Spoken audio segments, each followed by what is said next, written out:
ഗായ്സേ അസ്സലാമു അലൈക്കും വറഹ്മത്തുള്ളാഹി വബറകാതുഹു. വിദ്യാരംഭം തുടങ്ങി കുട്ടികളെല്ലാം സ്കൂളിലേക്ക് പോയി തുടങ്ങി അതിൻ്റെ ആരവങ്ങളാണ് എല്ലാ സോഷ്യൽ മീഡിയകളിലും. വിലപിടിപ്പുള്ള പല വസ്തുക്കളും നാം വാങ്ങി കുട്ടികൾക്ക് കൊടുത്ത് സന്തോഷത്തോടെ സ്കൂളിലേക്ക് യാത്രയാക്കുന്ന മക്കളെ നിങ്ങൾ ഉപദേശിക്കാറുണ്ടോ?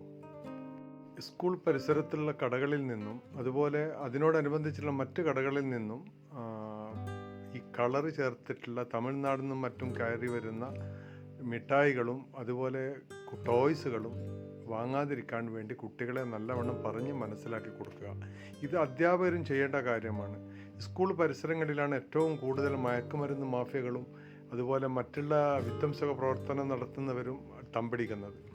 അത് അധ്യാപകരാണ് ഇത് മെയിനായിട്ട് അതിൻ്റെ എല്ലാ കാര്യങ്ങളും ചെയ്യേണ്ടത്. ഇതിൽ കൊടുത്തിരിക്കുന്ന ടോൾ ഫ്രീ നമ്പറിൽ നിങ്ങൾക്ക് പരിചയമില്ലാത്ത ആൾക്കാരോ അല്ലെങ്കിൽ പരിചയമുള്ള ആൾക്കാരോ കുട്ടികളുമായിട്ട് അടുത്ത് ഇടപഴകുന്നുണ്ടെങ്കിൽ, അതുപോലെ സ്കൂൾ പരിസരത്ത് നിന്ന് നടക്കുന്നുണ്ടെങ്കിൽ നിങ്ങൾ എന്ത് ചെയ്യണം?